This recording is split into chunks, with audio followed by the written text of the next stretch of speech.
आज भारत के सामने नित नए अवसर बन रहे हैं। भारत हर चुनौती को पार करते हुए आगे बढ़ रहा है। एक सप्ताह के बाद भारत को G20 की प्रेसिडेंसी भी मिलने वाली है। ये बहुत बड़ा अवसर है। हम सभी टीम इंडिया के रूप में विश्व में भारत की प्रतिष्ठा को बढ़ाएं, भारत का योगदान विश्व के सामने लेकर जाएं, ये भी हम सभी का सामूहिक दायित्व है। भारत की मदर ऑफ डेमोक्रेसी के तौर पर जो पहचान है, हमें उसे और सशक्त करना है। साथियों, हमारे संविधान की एक और विशेषता है जो आज के युवा भारत में और भी प्रासंगिक हो गई है। हमारे संविधान निर्माताओं ने हमें एक ऐसा संविधान दिया है जो ओपन है, फ्यूचरिस्टिक है और अपने आधुनिक विजन के लिए जाना जाता है। इसलिए स्वाभाविक तौर पर हमारे संविधान की स्पिरिट यूथ सेंट्रिक है। आज स्पोर्ट्स हो या स्टार्टअप्स, इंफॉर्मेशन टेक्नोलॉजी हो या डिजिटल पेमेंट्स, भारत के विकास के हर आयाम में युवा शक्ति अपना परचम लहरा रही है।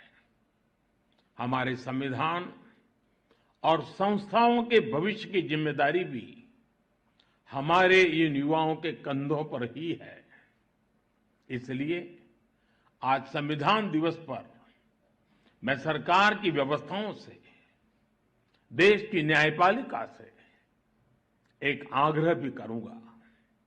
आज के युवाओं में संविधान को लेकर समझ और बढ़े, इसके लिए ये जरूरी है कि वो संवैधानिक विषयों पर डिबेट्स और डिस्कशंस का हिस्सा बने। जब हमारा संविधान बना तब देश के सामने क्या परिस्थितियां थी, संविधान सभा की बहसों में उस समय क्या हुआ था, हमारे युवाओं को इन सब विषयों की जानकारी होनी चाहिए।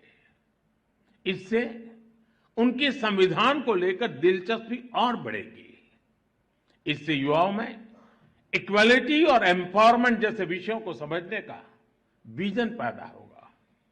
उदाहरण के तौर पर हमारी संविधान सभा में 15 महिला सदस्य थी और उनमें एक दक्षयानी वेलियाउधन वो महिला थी जो एक प्रकार से वंचित समाज से निकल करके वहां तक पहुंची थी। उन्होंने दलितों, मजदूरों से जुड़े कई विषयों पर महत्वपूर्ण इंटरवेंशंस किए।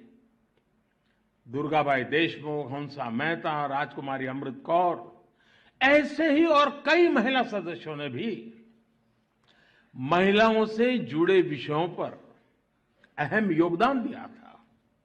इनके योगदान की चर्चा कम ही हो पाती है।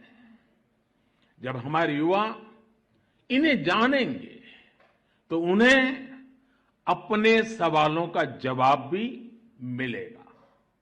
इससे संविधान के प्रति जो निष्ठा पैदा होगी वो हमारे लोकतंत्र को, हमारे संविधान को और देश के भविष्य को मजबूत करेगी। आजादी के अमृत काल में ये भी देश की एक अहम जरूरत है। मुझे आशा है संविधान दिवस इस दिशा में हमारे संकल्पों को और अधिक ऊर्जा देगा। इसी विश्वास के साथ आप सभी का बहुत बहुत धन्यवाद।